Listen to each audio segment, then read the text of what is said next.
Handbag video নিয়ে আসছি। স্বাগতম সকলকে আমাদের রবিন ফাইন আর্টস একাডেমির সাথে থাকো পুরো ভিডিও দেখতে। তো হ্যান্ডব্যাগ মূলত আমরা হাতে বাজারে বা বইপত্র রাখার জন্য যে ব্যাগগুলো, যেটা হচ্ছে অনেকটা পাটের ব্যাগ, যেগুলা ডিজাইন ছাড়াই পাওয়া যায়।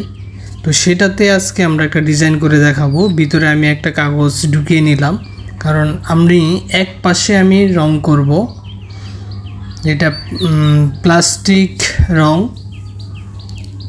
এবং দুই পাশে একই রকম খালি জায়গা আছে বলে আমি একটা সাইড ডিজাইন করে নেব কালার করে।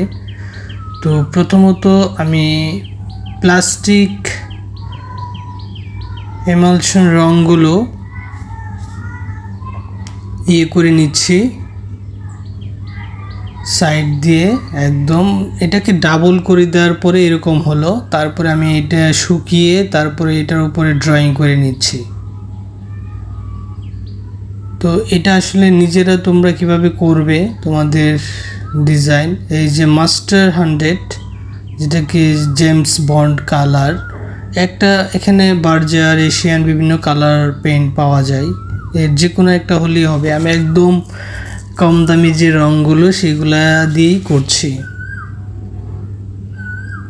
তো শুরুতে আমি হলুদ রঙটাকে দিয়ে দিচ্ছি এক পাশে,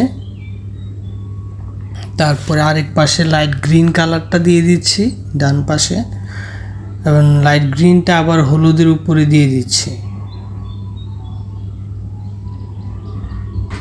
তো এটা আসলে আমরা গ্রাম্য ভাষায় যেটা বলে ছেলা ব্যাগ, হ্যাঁ, সেই পাটের ব্যাগগুলো আসলে রং ভরতে চায় না, একাধিকবার দিতে হয়। তো আমি এটাকে 2-3 বারে কালারটা দিয়ে নিলাম। তো এক পাশে লাইট গ্রিন, আরেক পাশে শুধু গ্রিন দিয়ে পাতার একটা শেড তৈরি করে নিলাম। তারপরে পাতার সাইড দিয়ে আমি ব্ল্যাক কালার দিয়ে আউটলাইন টেনে দিচ্ছি। তো পাতাটাকে কেন্দ্র করে মূলত এই ব্যাগের ডিজাইনটাকে করছি।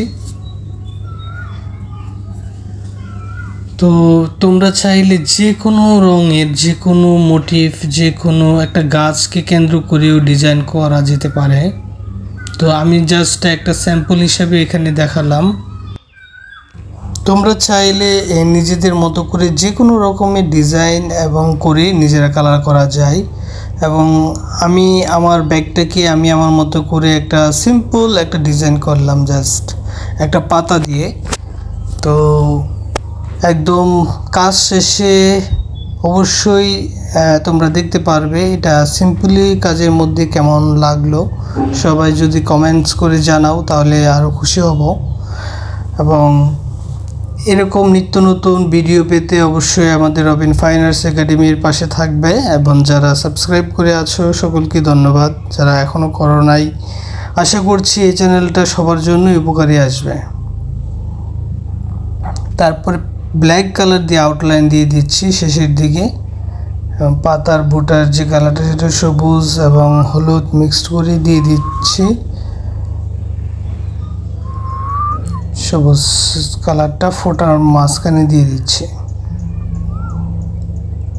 তারপরে যে ফোঁটাগুলো ইয়েলো কালার দিয়ে দিচ্ছি। এ হচ্ছে মোটামুটি শেষ হয়ে গেল। আর একটা সাইড দিয়ে আমরা হলুদ কালারটা দিয়ে দিই, দিলেই শেষ হয়ে যাবে। এবং তোমরা এখন তোমাদের মতো করে এটাকে চাইলে বিজনেসও কেউ করতে পারে, এরকম বিভিন্ন রকমের হ্যান্ড প্রিন্ট করে ব্যাগগুলোতে, যেটা পরবর্তীতে যে কোনো কাজে লাগে, বিজনেসের ক্ষেত্রে যে কোনো কাজে। কেমন হলো অবশ্যই জানাবে। ধন্যবাদ সকলকে আমাদের পাশে থাকার